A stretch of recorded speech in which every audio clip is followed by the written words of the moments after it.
कहानी की शुरुआत में हम विक्टर को देखते हैं जो अपने नए प्रोटोटाइप रोबोट A112 पर काम कर रहा था। उसके साथ उसकी पत्नी नादिया और उसकी कलीग कातिया भी है। ये तीनों मिलकर एक बहुत ही ज्यादा समझदार रोबोट बना रहे हैं जो कि हर एक काम को कर सके। मशीन के चालू होते ही उन्होंने रोबोट के चलने का टेस्ट किया। शुरुआत में तो रोबोट बार बार गिर जाता, ठीक से चल नहीं पा रहा था और इसी वजह से वो लोग थोड़ा परेशान हो गए। लेकिन फिर भी विक्टर ने काम जारी रखा। लेकिन जब उसने देखा कि रोबोट अपनी ताकत को कंट्रोल नहीं कर पा रहा, चीजों को तोड़ रहा है, तब वो भी उदास हो गया। उसे हिम्मत देने के लिए नादिया ने कहा कि हम रोबोट के दिमाग की ताकत बढ़ा सकते हैं। अभी टेस्टिंग ही तो हो रही है, इतनी चिंता मत करो। धीरे धीरे वो रोबोट चलना सीख गया। ये प्रोग्रेस देखकर तीनों बहुत खुश हुए। धीरे धीरे ट्रेनिंग के साथ वो रोबोट और बेहतर होता चला गया और इन रिजल्ट से वो सब काफी खुश थे। एक दिन काम करते वक्त नादिया को उसके बेटे मिश्चा का फोन आया। वो बिजी थी इसलिए फोन काट कर उसने लिख दिया कि बेटा अपने पापा से बात करो। साथ ही उसने विक्टर से कहा कि देखो ना मिश्चा को क्या चाहिए। जब विक्टर ने अपने बेटे को फोन किया तो वो कहने लगा कि पापा मुझे स्कूल से ले जाओ, मेरा मन नहीं लगता यहाँ पे, और ये मैथ्स वैथ्स तो छोड़ ही रहा हूँ मैं। विक्टर ने उसे डांटते हुए कहा कि बहाने बनाना बंद कर और पढ़ाई पे ध्यान दे, समझा? 2 रैप्टों में सीधा कर दूंगा तुझे। ये सुनकर मिश्चा नाराज हो गया और फोन काट दिया। तभी कुछ शैतान बच्चे वहाँ पर आए और उसका मजाक उड़ाने लगे। गुस्से में मिश्चा क्लास में गया और अपनी टीचर से पूछा, मैं आर्टिस्ट बनना चाहता हूँ, उसके लिए मैथ की जरूरत है? इस पर टीचर ने कहा कि हाँ जरूरत है। साथ ही उसने एग्जाम्पल दिया कि लियोनार्डो डिविंची को देख लो, उसने पेंटिंग बनाने से पहले इंजीनियरिंग की थी, बहुत से प्रोटोटाइप मॉडल्स बनाए थे उसने। ये सुनकर मिश्चा और चिढ़ गया। कुछ घंटे बाद टीचर ने सबका होमवर्क इकट्ठा किया। मिश्चा ने किसी भी सवाल का जवाब नहीं लिखा था, सिर्फ पूरे पेज पर ड्राइंग्स बनाई हुई थी। टीचर ने उसकी ड्राइंग की तारीफ की लेकिन कहा कि ये मैथ्स की क्लास है और उसे इस टेस्ट में फेल कर दिया। उधर लैब में विक्टर ने रोबोट का वॉइस टेस्ट किया। उसने देखा कि नादिया और कातिया ने रोबोट के अंदर बच्चों जैसी आवाज वाले मॉडल डाल दिए थे। इस बात से विक्टर को बहुत गुस्सा आया। सबसे बड़ी बात ये थी कि अब उसके पास टाइम भी नहीं था चेंज करने का, क्योंकि उन्हें मीटिंग के लिए देर हो रही थी। मीटिंग में उन्होंने कमेटी को रोबोट के ट्रेनिंग वीडियोस दिखाए। जनरल ने देखा कि रोबोट A112 अपने टारगेट को सही समय पर बचा नहीं पा रहा और थोड़ा धीरे रिएक्ट कर रहा है। उसने कहा कि रोबोट में अभी भी बहुत सुधार की जरूरत है। विक्टर ने समझाने की कोशिश की कि रोबोट ने सारे मिशन पूरे तो किए हैं ना, लेकिन जनरल ने कहा कि वहाँ तुम लड़ते हो या हम, थोड़ा सा डिले भी बहुत सारे लोगों की जान ले सकता है। साथ ही उसने कहा कि रोबोट की आवाज बहुत बेकार है, इसे बढ़िया बनाओ। इस बात से विक्टर को नादिया और कातिया पे बहुत गुस्सा आ रहा था। साथ ही जनरल ने उन्हें कहा कि इसकी ताकत और स्पीड को और ज्यादा बढ़ाओ। उधर मिश्चा घर जा रहा था तब उसकी मुलाकात अपने दोस्त ग्रांट से हुई जो रोड साफ करता है। मिश्चा ने बताया कि टीचर ने उसे प्रिंसिपल के ऑफिस में भेज दिया। ग्रांट ने उसे तसल्ली दी और कहा कि चिंता मत करो, मैं स्कूल जा सकता हूँ तुम्हारे पेरेंट्स की जगह अगर तुम कहो तो। लेकिन मिश्चा ने मना कर दिया और वहाँ से चल दिया। इसके बाद लैब में विक्टर ने A112 से बात की। उसने पूछा कि तुम्हारे टेस्ट रिजल्ट इतने खराब क्यों आए हैं? रोबोट ने कहा कि शायद आज उसका दिन ज्यादा अच्छा नहीं था। इस जवाब से तो विक्टर और गुस्सा हो गया। तब रोबोट ने बात बदलते हुए कहा कि मैं तुम्हारे परिवार की फोटो देख सकता हूँ। दरअसल वो रोबोट परिवार के बारे में और जानना चाहता था। विक्टर ने कहा कि ये सब बेकार बातें हैं, सब पर ध्यान मत दो तुम। लेकिन रोबोट ने पूछा कि क्या आप सब लोग मेरा परिवार हो? जिस पर विक्टर ने मना कर दिया। तुम सिर्फ एक मशीन हो, कोई इंसान नहीं। मशीनों का परिवार नहीं होता और इस वक्त तो तुम मेरा दिमाग खराब कर रहे हो। ये कहकर तीनों साइंटिस्ट लैब से चले गए और A112 अकेला रह गया। घर जाकर विक्टर और नादिया ने मिश्चा को डांटा, वही मैथ्स के होमवर्क में ड्राइंग बनाने के लिए। साथ ही विक्टर कहने लगा कि तुम्हारी तो ड्राइंग भी अच्छी नहीं है, अपने माँ बाप की तरह पढ़ाई करके साइंटिस्ट बनो, समझे? मिश्चा ने गुस्से में आकर कहा कि आप दोनों जैसा तो कभी नहीं बनूंगा मैं। उसके बेटे ने जिस तरह से ये बात कही थी, ये सुनकर विक्टर बहुत उदास हो गया। उधर लैब में A112 अकेला था। उसने डिक्शनरी के अंदर फैमिली वर्ड देखा लेकिन कुछ भी समझ नहीं पाया। फिर उसने सोचा कि ये सब समझने के लिए मुझे एक असली फैमिली ढूंढनी चाहिए। उसने अपने हथियारों का इस्तेमाल करके दरवाजा उड़ा दिया और फिर चुपचाप लैब से निकल गया। वो शहर में छुपते छुपाते घूम रहा था। एक बार को तो वो सड़क पर चलने वाली इन छोटी ट्रेन से टकराने ही वाला था। थोड़ी देर बाद उसने कुछ लोग देखे जो कि दीवार पर कुछ पेंटिंग बना रहे थे। जब उन्होंने रोबोट की आवाज सुनी तो एक लड़का नीचे गिर पड़ा। रोबोट ने तुरंत उसकी मदद की और उसे बचाया। रोबोट ने बच्चे को बचाया ही था, लेकिन फिर भी वो लड़का डर कर भाग गया वहाँ से। ये देखकर A112 बहुत उदास हो गया। कुछ मिनटों बाद रोबोट एक कंस्ट्रक्शन साइट पर गया और वर्कर्स से कहा कि आप लोग अपना काम जल्दी जल्दी कर लें, क्योंकि उनके शोर से एरिया में परेशानी हो रही है। ये सुनकर वो लोग घबरा गए और भागने लगे। रोबोट ने लैब से ली गई फोटो देखी और सोच में पड़ गया कि उसका परिवार कहाँ है। अगले दिन विक्टर और उसकी टीम लैब में मिले और उन्हें पता चला कि रोबोट भाग गया है। दूसरी तरफ क्लास में टीचर ने स्टूडेंट्स को बताया कि एक रोबोटिक्स का कंपटीशन होने वाला है और सबको उसमें रजिस्टर करना पड़ेगा, ठीक है। ये सुनकर मीशा उठ गया। टीचर ने पूछा कि तुम क्यों नहीं पार्ट लेना चाहते इसमें, जबकि तुम तो खुद को आर्टिस्ट मानते हो। ये सुनकर मीशा को थोड़ी बेइज्जती सी महसूस हुई और वो गुस्से में क्लास से निकल गया। उसी समय रोबोट A112 मीशा के घर के बाहर पहुंचा। उसने अपनी रोबोटिक उंगली से चाबी बनाई और दरवाजा खोल दिया। घर के अंदर आकर वो शीशे के सामने गया और उदास हो गया, क्योंकि उसे महसूस हुआ कि वो अभी भी अकेला है। तभी उसने दरवाजा खुलने की आवाज सुनी और अचानक से छुप गया। मीशा घर आया, अपने बैग को फर्श पर फेंका और बाथरूम में चला गया। हाथ धोने के बाद उसने रोबोट को देखा, जो कि उसे तौलिया दे रहा था। दरअसल वो भी छुपने के लिए बाथरूम में ही आया था। मीशा अचानक डर गया और चौंकने की वजह से सिंक से टकरा गया। रोबोट ने उसकी मदद करने की कोशिश की और कहा कि मैं तुम्हारा ट्रीटमेंट करूंगा। मीशा भागते हुए अपने कमरे में गया और बेड पे चढ़ गया। रोबोट ने कहा कि मैं तुम्हें चोट नहीं पहुंचाऊंगा, मैं तो बस मदद करने आया हूँ। जब उसने देखा कि लड़का ठीक है तो वो शांत हो गया और उसने कहा कि मेरा नाम है A112, एक मल्टी फंक्शनल रेस्क्यू रोबोट। उसने मीशा को सब कुछ बताया कि कैसे वो घर के अंदर घुसा, अपनी उंगली से चाबी बना के, फिर अपने अलग अलग वॉइस मॉडल दिखाए। उसकी अलग अलग आवाजें सुनकर मीशा थोड़ा हंस पड़ा। थोड़ी देर बाद रोबोट कहने लगा कि मैं एक परिवार ढूंढ रहा हूँ, मैं समझना चाहता हूँ कि एक फैमिली क्या होती है। उसने लैब से ली हुई वो फोटो भी दिखाई। मीशा उदास हो गया और कहने लगा कि ये कोई असली परिवार नहीं है। मेरे माँ बाप विक्टर और कातिया सिर्फ अपने बारे में सोचते हैं। रोबोट ने कहा कि मुझे भी आजकल वैसा ही लग रहा है, क्योंकि मैं इतना नाकारा हूँ, अपने बनाने वाले को भी खुश नहीं कर पा रहा। ये सुनकर मीशा ने रोबोट को हौसला दिया कि ऐसा कुछ नहीं है, मुझे तो खुश कर दिया ना तुमने। चलो आज से हम दोस्त हैं और तुम्हें मैं रॉबी कहकर बुलाऊंगा। अपना अलग सा नाम सुनकर रोबोट बहुत खुश हो गया। उधर लैब में जनरल ओलेग ने साइंटिस्टों से मीटिंग की और गुस्सा होकर कहा कि A112 भाग गया है, वो जल्द ही सबके लिए खतरा बन सकता है, उसके अंदर बहुत खतरनाक हथियार हैं। जब विक्टर ने देखा कि उसके परिवार की फोटो गायब है, तो उसने सोचा कि घर जाके चेक करूंगा एक बार। इस वक्त घर में मीशा और रॉबी टीवी देख रहे थे। जैसे ही विक्टर आया, रोबोट छुप गया। विक्टर ने पूरा घर चेक किया, लेकिन उसे कुछ नहीं मिला। जैसे ही वो गया, मीशा ने रॉबी को अपना कंप्यूटर दिया ताकि वो और चीजें सीख सके।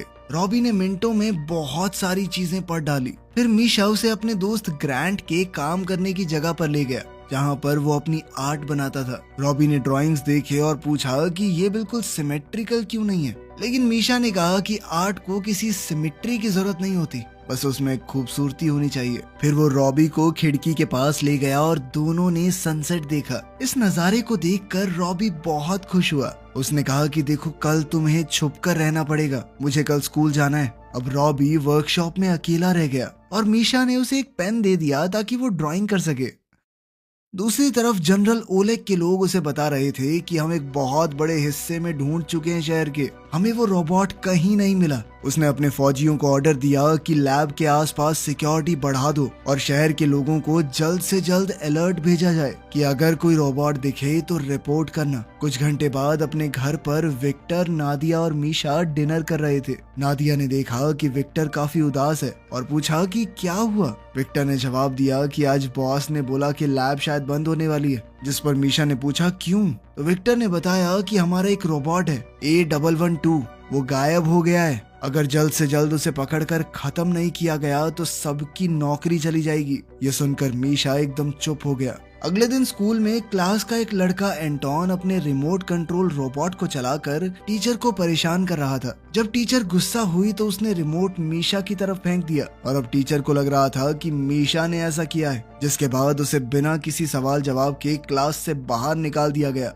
थोड़ी देर बाद स्पोर्ट्स क्लास में मीशा एंटोन के पास गया। एंटोन फिर से उसकी बेइज्जती करने लगा, लेकिन अब मीशा की बस हो चुकी थी। उसने एंटोन को पकड़कर नीचे गिरा लिया। मेरा नाम क्यों लगाया बे तूने, हाँ बता। तभी जिम टीचर दौड़ कर आया और दोनों को अलग किया। मीशा गुस्से में क्लास से निकल गया और सीधा वर्कशॉप पहुंचा। वहाँ उसने देखा कि रॉबी और ग्रांट तो पत्ते खेल रहे हैं और दोनों अब अच्छे दोस्त बन चुके थे। मीशा के चेहरे पर परेशानी देखकर रोबोट ने पूछा, क्या हुआ? मीशा ने बताया कि तुम्हारे पीछे बहुत ज्यादा फौज पड़ी है। ऑर्डर ये है कि तुम्हें ढूंढकर किसी भी तरह से खत्म कर दिया जाए। इसी बात का हिसाब लगाकर मीशा ने कहा कि रॉबी तुम इस शहर से दूर चले जाओ। तब ग्रांट ने बताया कि जंगल का एक हिस्सा है, वहाँ कोई नहीं जाता क्योंकि कुछ वक्त पहले वहाँ बहुत भयानक आग लगी थी। ये सुनकर मीशा ने रॉबी से कहा कि तुम्हें वहाँ जाकर आग बुझाने की कोशिश करनी चाहिए। इससे सबको ऐसा लगेगा कि तुम अच्छे हो, इंसानों की मदद करना चाहते हो। ये आइडिया सुनकर तीनों खुश हो गए। तभी कुछ पुलिस वालों ने वर्कशॉप का दरवाजा खटखटाया और कहा कि तुरंत दरवाजा खोलो। ग्रांट ने जानबूझकर थोड़ा समय निकालने के लिए कहा कि मैं अभी थोड़ा बिजी हूँ। जल्दी ही मीशा और रॉबी टेरेस पर भाग गए। बचने के लिए रॉबी ने मीशा को अपनी पीठ पर बैठाया और अपने जेट की मदद से दोनों बिल्डिंग्स के ऊपर से उड़ गया। पुलिस ने हेडक्वार्टर्स को एक रिपोर्ट भेजी कि A112 एक इंसान को अगवा करके लेके गया उनकी आंखों के सामने। हम उसका पीछा कर रहे हैं, जल्द ही सटीक लोकेशन का पता भी लगा लेंगे। इस सब के दौरान मीशा का फोन नीचे गिर गया। जब उन्होंने देखा कि पुलिस उन्हें घेरने वाली है तो रॉबी ने एक बड़ी जंप लगाई और वो दोनों पुलिस से बचकर निकल गए। न्यूज में A112 के भागने की खबर आ गई। ग्रांट का इंटरव्यू लिया गया और जर्नलिस्ट को ऐसा लग रहा था कि वो रोबोट का एक कैदी था, जैसे पुलिस ने उस रोबोट के चंगुल से छुड़ाया है। इसीलिए पुलिस वालों ने भी उसे गिरफ्तार नहीं किया। दूसरी ओर रॉबी और मीशा एक कंस्ट्रक्शन बिल्डिंग के बीच में बातचीत कर रहे हैं। मीशा ने कहा कि मुझे बहुत गुस्सा आ रहा है, ये सब लोग फालतू में तुम्हारे बारे में अजीबोगरीब बातें फैला रहे हैं, पूरे मीडिया में तुम्हारी इमेज खराब कर रहे हैं। रॉबी ने कहा कि कम्युनिकेशन में दिक्कत की वजह से उसके टेस्ट्स में कुछ प्रॉब्लम आई, शायद उसके अंदर कोई प्रॉब्लम है। मीशा ने उसे कहा कि तुम ज्यादा मत सोचो, तुम बहुत मेहनती और अच्छे रोबोट हो। ये बातें सुनकर रॉबी बहुत खुश हो गया। उसने मीशा को थर्मल ब्लैंकेट दिया और दोनों ने मिलकर एक मूवी देखी। कुछ मिनटों बाद मीशा को याद आया कि आज पहली रात है जब उसे अपनी माँ से गुड नाइट सुनने को नहीं मिलेगा। रॉबी ने कहा कि अगर तुम चाहो तो मैं तुम्हें घर पर ले जा सकता हूँ। मीशा ने इसके लिए मना कर दिया और कहा कि अगर ऐसा हुआ तो लोग तुम्हें खत्म कर देंगे, तुम्हें पकड़ते ही वो लोग अलग अलग हिस्सों में तोड़ देंगे। रॉबी को ये सुनकर बहुत अच्छा लगा कि मीशा को उसकी चिंता है। अगली सुबह वो दोनों वर्कर्स की आवाज से उठे जो कंस्ट्रक्शन साइट में काम कर रहे थे। मीशा ने कहा कि हमें कुछ ऐसा करना होगा कि कोई हमें पहचान न पाए। उन्हें अपना हुलिया थोड़ा बदलना पड़ेगा, साथ ही पास के जंगल में लगी हुई आग को वो बुझा सकते हैं ताकि पुलिस और जनता को यकीन हो जाए कि रॉबी एक अच्छा रोबोट है। इस तरह से उसकी इमेज थोड़ी बदल जाएगी, फिर शायद उसे मारा न जाए। उधर घर पर विक्टर और नादिया के पास कातिया आई और बताया कि लैब बंद हो गई है, जिसके बाद विक्टर पुलिस से पूछने चला गया कि रोबोट और उसके बेटे का कुछ पता चला। उधर रॉबी और मीशा सिटी सर्कस पहुंच गए थे। वहां काम करने वाले लोगों से बात करके उन्होंने जोकर के कपड़े पहने ताकि रॉबी को एकदम से देखकर कोई पहचान न पाए। कुछ मिनटों बाद मीशा ने रॉबी से कहा कि तुम अपना भेष बदल के रखना, ठीक है? मैं बस जल्दी से टिकट लेके आता हूँ। तभी एंटोन और ओलिया जो कि मीशा की क्लास में पढ़ते थे वहाँ आ गए। वो दोनों मीशा को देखकर हैरान रह गए और पूछा कि तुम्हारे तो गायब होने की खबर चल रही थी। जिसके बाद मीशा ने रॉबी को बुलाया, साथ ही उसने उन्हें बताया कि रॉबी कोई बुरा रोबोट नहीं है, बहुत अच्छा है। वो बिना बात उसके बारे में बुरी बातें फैलाई जा रही हैं। जोकर की कॉस्ट्यूम में रॉबी को देखकर बच्चे थोड़ा डर गए, लेकिन मीशा ने समझाया कि रॉबी उसका दोस्त है, वो यहाँ से भाग रहे हैं ताकि वो रॉबी को एक सुरक्षित जगह पर पहुँचा सके। उधर विक्टर ने जनरल से बातचीत करने की कोशिश की कि सर आप मेरी लैब को बंद मत कीजिए,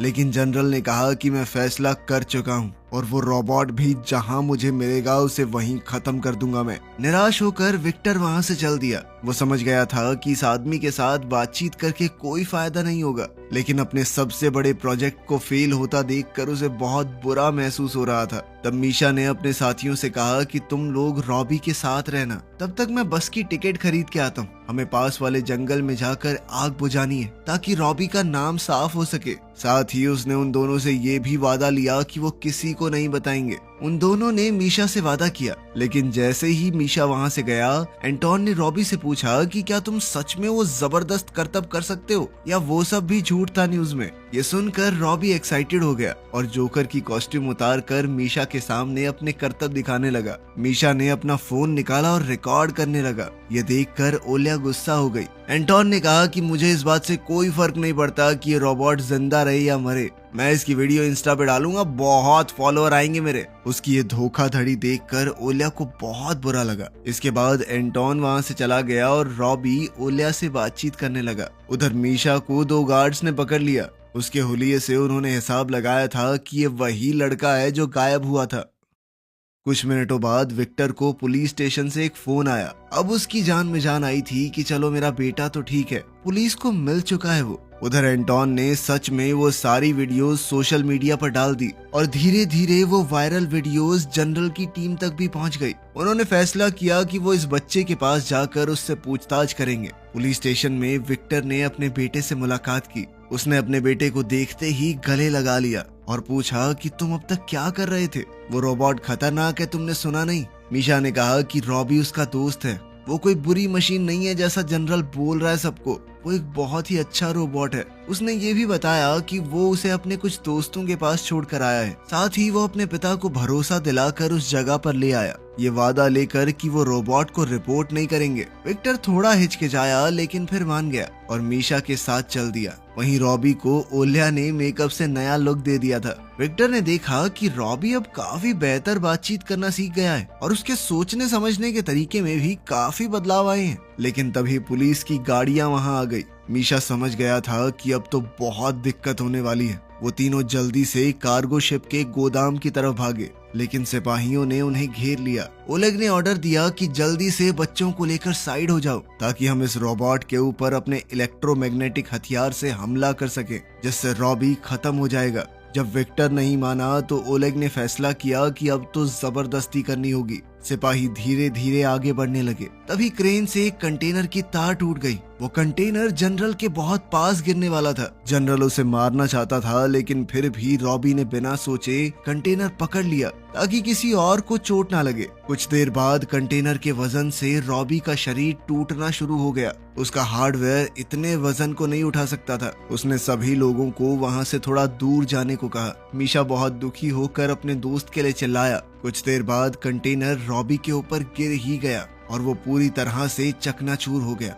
ये सब देखकर ओलेग हैरान रह गया कि मैं इस रोबोट को मारना चाहता था, लेकिन फिर भी इसने मुझे बचाया। थोड़ी देर बाद उस कंटेनर को हटाया गया रॉबी के ऊपर से। मीशा उदास होकर रॉबी को अलविदा कहने लगा। विक्टर ने अपने बेटे को शांत करने की कोशिश की, पर तभी मीशा ने सुना कि रॉबी रीएक्टिवेट हो रहा था। सब खुश हो गए कि रॉबी कुछ हद तक अभी भी ठीक है। उन सब ने रॉबी की मदद की और वहाँ से चले गए। कुछ वक्त बाद मीशा ने अपने इस एडवेंचर की ड्राइंग्स रॉबी और ओलिया को दिखाई। सबको ही वो बहुत पसंद आई। आखिरकार सब लोग डिनर के लिए इकट्ठा हो गए और रॉबी ने नादिया का फोन मांगा ताकि वो भी अपने इस परिवार के साथ फोटो ले सके। वीडियो पसंद आई तो लाइक कर देना, चैनल को सब्सक्राइब कर लेना। मिलते हैं अगली वीडियो में।